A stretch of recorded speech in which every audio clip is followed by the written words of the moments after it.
Welcome to the Driving Show. I'm John Hammer, and I'm completely, totally stoked to have you here. No kidding. I'm glad you guys are here. Here on the show, we're going to get a chance to talk with face-to-face now with the video version with, celebrities and car enthusiasts and engineers and race car drivers and things like that. So anytime that you think there's somebody that you would love to have us have on the show, drop us a note. Let us know, all right? You can always find us on Instagram at The Driving Show, also thedrivingshow.com, hashtag The Driving Show everywhere you go on that on social media. That's always cool. Coming up in the next few weeks, we're going to talk with a professional photographer slash videographer, and we're going to get some hints on how you can shoot your car to make it look better. Right? That'll be pretty cool. But today on the show, I'm so, really, really excited to have Karah Behrend on with us. Now, Karah, you may actually even have seen her on social media. She's got a pretty good following on Instagram and on TikTok and whatnot. Her handle is at kind of a quad. She is officially a quadriplegic. She actually suffers from a neurological situation that's actually literally cost her the use of her legs and some of her arms and her hands. But here's what's really wild. She drives a rally car, and that's why we're going to talk with her today. So pretty excited to welcome her to the show. And Karah, where in the world are you right now? So right now I am in beautiful Santa Fe, California, down at Road Race Engineering. It's an off-road shop, and in California they switched. I can't talk today. They specialize in Mitsubishis and some badass cars. No kidding. So I recognize that logo. Have they been involved in some other brands or raced some other stuff as well other than Mitsu's? Oh yeah. So Dynamic Racing is one of the teams that they support out of here, and they race UTVs. There's a trophy truck sitting in the back right now. There's a bunch of razors or Can-Ams. Yes. Well, Dynamic Racing is a off-road racing that I support. Rosie, I'm in the background, boys. Road Racing, and this is actually the shop that we are at right now. We've been in business for 20 years, and back when rally was very strong in the U.S. So we've been involved in rally, drifting, time attack, road racing, bike speed, and we do actually do daily service like for street cars, from Evos, Subarus. We have a dyno wheel drive dyno tuning, and so it's a one-stop shop here in California where all that craziness happened. And so happy to have Karah here and excited for this baby. That's impressive. That's really cool. I have to say that. So yeah, I'm a road course guy myself, and my prep shop that I use, same kind of situation with this whole coronavirus mess. They don't have any racing going on right now, so they've been actually advertising, "Hey guys, look, we'll work on your street car too. We're not proud, I mean, whatever it takes to get the job done these days." Yeah, we have to stick together as a community, especially in the automotive world. It's such a tight-knit community that we really do have to kind of help each other in these times. Yeah, it's true. And I mean, this is weird. I mean, I make my living in the automotive events world. I go to racetracks and go to events, and that's what I do. And I'll be honest with you, I've been sitting at the house an awful lot lately. Anyway, let's talk about you, Karah. So you're sitting here in the race shop. You are a race car driver lady, but there's a bigger story. And honestly, you have so many different stories that we could tell. And I kind of want to focus on the car stuff, but do me a favor, give us some background on you and kind of, the quick elevator speech of how you wound up where you are these days. Yeah, of course. So Karah Behrend, I'm 26. I am a 7-year veteran of the United States Air Force. I was medically discharged after contracting a neurological disease that ended up leading to my paralysis at the C7, C8 level. So as you can probably see, these wheels are the only wheels I rock. I have these ones as well. So yeah, that's what I do. Well, that's in itself is interesting to take a peek at, but how did you wind up playing with a race car or rally car, however you want to refer to it? It's actually a really funny story. So when you go through a breakup, everybody does different things. I went off-roading with one of my friends, and we ended up getting stuck in a nasty, nasty mud bog, waist deep. Like if we hadn't pulled the bug out, I would have been swimming out. And so I took a quick little video and put it on my Instagram, kind of making fun of how dumb I was. And a woman by the name of Rachel Ragnauer reached out to me from the nonprofit Record the Journey and was like, would you like to try off-roading for real? And how are you going to turn that down? So that's how it started. So Now, prior to this deal, you didn't have actual racing experience. Is that right? correct. Yeah. So the only real experience I had was anything that I could rent and take off-road without the rental car companies knowing. Okay, so I got to ask you then. I mean, this is tough. That's a big, steep learning curve for anybody, let alone somebody in a chair. So, and you've had success now. Let's clarify this. The rallies you've run. What you've podiumed a couple times now. Is that right? So the only one I've done so far is the ReBelle Rally, but I did end up taking second place with this car actually. Yeah. So it was pretty cool. But to do that though, to drive any kind of a vehicle in a high performance situation, it's hard. It's difficult to do Oh that yeah. and to be able to do it consistently. And you're doing it with hand controls. And I gotta say that when we were setting this up, we talked on the phone a couple of days ago, and you were saying that driving with the hand controls gives you said that if I drove the car with hand controls, that I may find that I could even be pretty darn good at it because it gives you a different sense of feeling. Can you explain Yeah. that? Yeah, of course. So we, as a wheelchair user, we have different balance points in our body, and anytime the car is shifting one way or another, my body will shift the same way. And I've learned to kind of stay in tune to those different changes in my balance to make sure that I know what's going on. So if a car is slipping out on one of the sides, I'm going to feel it, and I'm going to be able to course correct if anybody else really even notices it's going on. With hand controls, you have a lot more consistency on the throttle. So it's kind of important, especially if you're going through some technical areas where you need to be precise with your gas and your throttle to make sure you're not nipping anything or diving your nose into the ground. So having that vantage point, you're able to lock it in and just keep it real steady. And I feel like that's a huge advantage. Yeah, no, I can totally see how that would make sense. So when you're out there and you're in this rally and you're driving across, what gullies and washes and all this off-road stuff, you're getting bounced around. You're trying to focus on things. You've got your navigator who's calling out things to you. Oh yeah. And if you've never done it before, that has got to be pretty intimidating. I mean, honestly, so my partner was a Army veteran, so she and I just naturally had very good communication skills. We really didn't have any issues in that realm. As soon as she would say, you need to go a little this way, a little that way, we have something coming up in 0.3 kilometers to the right, it's going to be a turn. We have very, very quick and precise communications that can get across easily and make it so that I can translate those into driving so that we get there safely and fast. How much practice did you have beforehand? Maybe 12 hours. Wow, that's pretty wild. I've got some buddies of mine that are based out of Vegas, and they have a program that lets regular folks drive buggies out in the desert. And it's a really cool program. I've always wanted to go on out there because they've got some pretty high-end stuff out there. They've also got some of the more more common. They've got razors. I think with the Razor 1000s, I think is what they use out there, and they say those are a lot of fun. Those are super.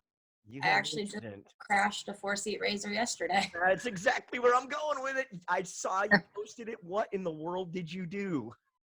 Well, sometimes your girl likes to rally a little too hard, and my gas stuck going up a pretty steep jump, and instead of decelerating, I accelerated all the way through and nosedived into the ground. I saw the but you know what they say, if you haven't rolled once, you're not really racing. Right. So, yeah.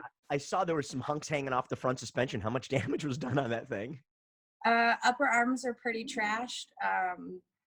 I sent the axle through the floorboard. Wheel came off. I mean, the wheels and the tires were perfect. So I don't know what BF Goodrich is doing with that, but they just made it so that the tire stayed completely intact and had no problems as the Razor was just laying on top of it. Jeez, oh man. I mean, yeah, that's again, I don't have a whole lot of experience in those things. A little bit. I used to work. I actually worked for a program that for, let's just say, another vendor. It doesn't matter which one it is. A company that makes four wheelers, and Yeah. we did some stuff on there. So I got to. I've had a chance to drive a couple of some pretty cool parks. There's the one place. Oh God, what's the place in Georgia? I can't think of the name of the park there, but it's a huge park, tons of trails, miles and miles and miles of trails and acres. Yeah. Place. And it was really, really fun. I can see how people get hooked on those things. Oh yeah, it's a lot of fun. And if you're not paying attention, they can get really dangerous really fast. So you want to make sure that you're with somebody that kind of knows what they're doing and can help you recover if something were to happen. Hey, we're joking. Especially if somebody, driving out somebody in my situation, you definitely want to make sure you're not alone, because things can go bad really fast. Yeah, it's exactly where I wanted to ask you with that too. I mean, obviously with you in a chair, you're not as mobile as somebody else. And I noticed that you crashed the Razor, but you actually, you rolled or flipped it, it landed on its side then, right? Yes, I did. So we nosedived into the ground and then it rolled onto the side. So luckily I kind of saw the crash coming as soon as it was unavoidable. And I tucked pretty much every limb that I could inside and looked down to make sure my feet were somewhere safe. Because I knew I was going down, but after that, it's just management. It's that whole slow motion thing where you're about to wreck, right? You know it's coming. Here it comes. Oh God. Yep, you can feel the adrenaline spiking through your body. You're like, all right, let's get it, smash. Yeah, for sure, no doubt. Okay, so let's talk about the car that's actually there behind you, the Mitsubishi that you drove. It looks awesome in the photos. How modified? Well, number one, what is it? It's one of the Crosses, right? Is that what it is? Yeah. Let's check it out. So this is the 2017 pre-production version of the Eclipse Cross. It's a badass little car. It can handle well. Super capable off-road, on-road, anything you really want to do. We souped it up. We have Vision wheels on here, the Vision Cross wheels, along with some BFG all-terrain tires, the KO2s. We one of the fun facts about these wheels and tires is we were one of the only teams in the ReBelle that didn't have to change a tire or inflate them a single time, other than after we obviously deflated them on purpose to have better grip. But yeah, we're the only ones that didn't break anything, didn't pop a tire. That's pretty cool. Had the Rolls Royce that popped 2 tires at once. Okay. So we were pretty proud of not having any of those problems. How low pressure did you run on that? We were running 28, I believe. Yeah. I mean, I'm almost surprised you wouldn't air them down even more than that. Depending. Yeah, for the sand, we went down to 18, I believe. Yeah. Okay. It was a little while ago, so my numbers are kind of fading away from me. But yeah. Yeah, no, that's we cool. just had to help the terrain and try to figure out what would work best. Looks like it sits a little higher. Did you get some suspension work on it? Yeah, so there is about 1.5 inches of suspension lift in there. I don't know if we can we show that? Yeah, a little bit, yeah. A little bit in there. You can kind of see in there. But yes, so we have about 1.5 inches suspension lift on this. We went down in wheel size, up in tire, just to give us more grip when we deflated. And then let's check out some hand controls. So this is what the inside looks like.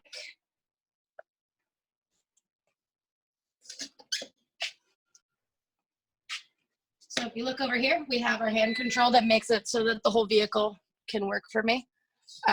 You press in for brake right there. So if you look, the brake is depressing. Yeah. And then to gas, you pull up.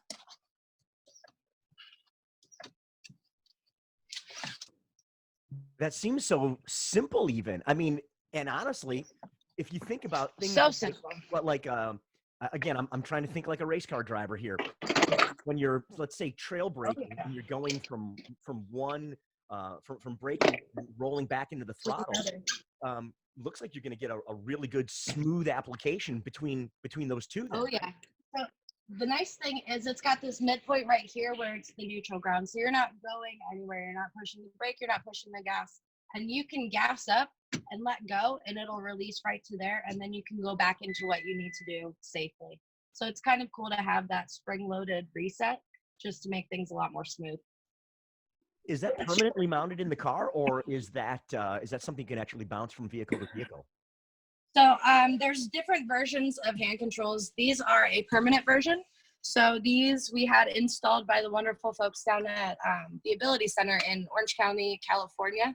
They really did a great job getting it in there and attaching it to a really permanent and like solid point so that we wouldn't have any jumbling issues when we're off-roading, because you know how it goes. You're bouncing around constantly and you really need to make sure that you're not going to have a failure here. I'd rather the failure be on me than on the machine. Yeah, no doubt about it. Is that an oh my goodness handle up above your hand there? Like, I'm not seeing a cage in this car. Yeah. So this is not a stock option. This was put in by the wonderful guys down here at the shop.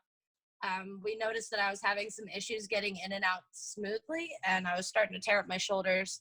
So they came in and put this bad boy on for me and put some like grippy tape and made it so that it's like, it's some serious work going on. So, and this is an off-road trail hack Brody knob. It's a piece of plumbing equipment right here attached at the wheel, a bunch of electrical tape, and a skateboard caster wheel. I love it. That's awesome. So Necessity's a mother, right? dude, I love it. This is the greatest Brody knob I have ever had, and it was totally a trail hack. That's too funny. Did you figure that out on the go? Oh yeah. So I believe it was the second day in, we didn't have one on here, and I was talking to my navigator. I'm like, dude, I need something that gives me grip at all times so that like we're safely going through some of these, because you're going through some pretty gnarly S-turns and you're like really weaving it out. And you don't want to have to let go of the steering wheel, especially if you're somebody like me that has grip issues. So having something that I can constantly just be planted on is so safe. Hey, tell me about, again, I don't want to go back to, sit here and dwell on why you're in a chair, but how much mobility do you have? I mean, we've always joked about your, I love your screen name, kind of a quad, but looks like you're moving around pretty good. Your arms are, I mean, you look like you're capable. So quadriplegic is a real funny word. It's all encompassing for people that have loss of function and paralysis in all four limbs. So I have loss of use and function in like the outer parts of my arms right here, some fingers. I have a lot of weakness. I have no real core support, real core like function. So I'll fall like flat on my face if I'm trying to sit up and I don't brace myself. My legs don't work at all. Yeah. Wow. But clearly you've got your crap together. I mean, that's pretty impressive. I mean, if you want to live a good life, you kind of have to just go for it. And sitting on the couch crying about everything isn't going to change it. So you might as well learn how to do things and do what you love. I'm going to throw a term out at you. Are you a role model? I love it as long as you put the ROLL. Ah, funny. Very funny. I like that. I like that. That's good.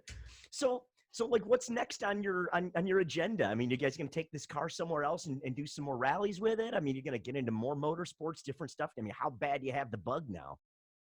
So the bug is pretty bad. I have a very unquenchable need for speed, and I don't quite know how to scratch the itch. Hopefully we'll be doing some more rallies with this. If not, we're really looking to do some programs where we take other veterans off-road and teach them how to drive with hand controls so that they can go on and take their families and start overlanding and get out into nature again. Because that was a huge piece for me of getting back into nature and becoming okay with things again, and just being able to be okay. Being alone is, I think, the hardest part for people to kind of come to when they're transitioning. So driving is one of the biggest things that you can just kind of get out there, put your foot to the gas, just go for it and let loose and kind of make yourself feel better again. I've got some friends of mine who are doing a program up in the Northeast where they do track days. And at these track days, they actually invite veterans to come on out and go for rides with them. Yeah, it's really a cool program. I actually had them on the show probably a couple of years ago.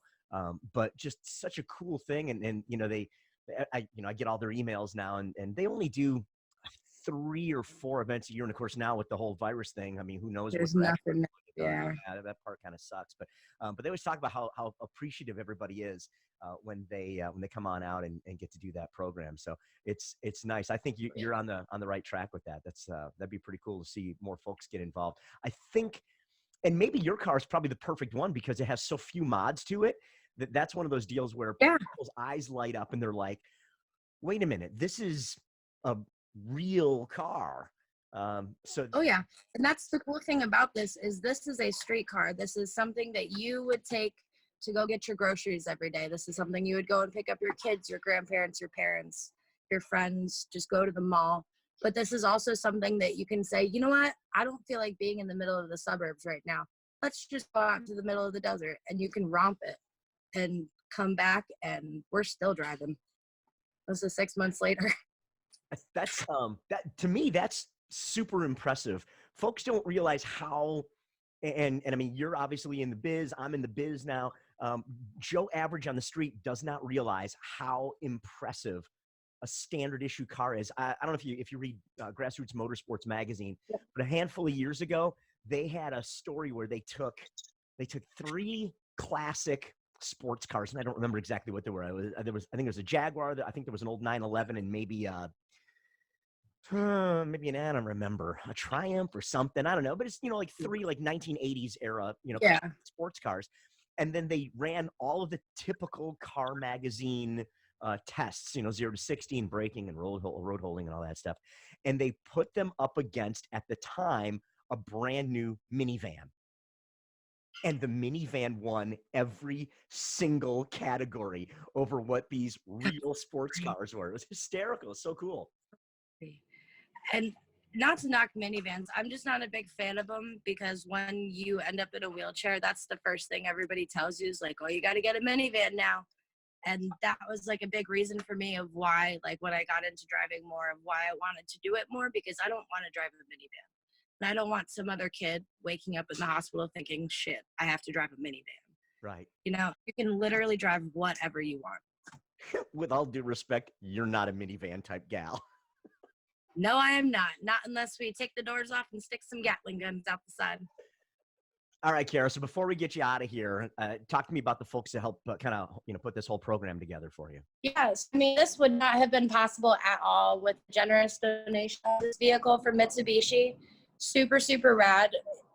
I can't thank you guys enough from the bottom of my heart. It's been such an amazing experience. We all had some help from the wonderful guys over at BF Goodrich.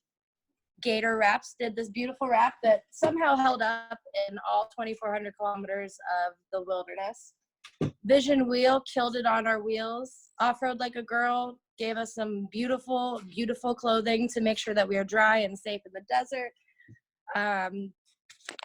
Road Race Engineering did a bang-up job making sure that I would be able to get in and out of the vehicle, make sure that the suspension was good, make sure that everything was rally prepped and ready to go in time so that we could crush it. No kidding. Well done. Hey, again, let's talk social media really fast. Where are folks going to find you online? Yeah, of course. So you guys can find me on Instagram at Kind of a Quad. On Facebook, my name is Karah Behrend. You'll see my public page on there. And then if you guys are feeling real adventurous and young, you can venture after my TikTok, get Kind of a Quad for a little bit of cripple humor. That's all. Cripple humor. You're awful. That is, hey, it's been so much fun to have you here on the show. Thank you for taking so much time and making this happen for us. And I hope you inspire and continue to inspire a whole lot more folks. Thank you so much. Thank you for having me and sharing my story. It really does mean a lot. Hopefully somebody can see this and know that they're not alone and that they can get back out there and do it again. That was so much fun. Karah is so incredibly cool, and I can't wait to get to talk with her again somewhere down the road. Definitely follow her on social media. All right. Hey, listen, we are out of here for right now. Coming up in the next few weeks, we've got some other some very cool episodes coming up. So make sure that if you're watching us on YouTube, that you hit the like button and subscribe to us. If you're watching us on Instagram, certainly like and follow the page as well. And you know, drop a note anytime if you think that you've got a great idea for a future show, let me know about it. All right. You can actually find me here. You want the easy way, the email, john@thedrivingshow.com. Simple. It's really that easy. And then, of course, you'll find us online at thedrivingshow.com, on Instagram at The Driving Show, and hashtag The Driving Show everywhere else we go. All right. I'll talk to you guys next time. Until then, I'm John Hammer. Drive safely. I'll see you out there.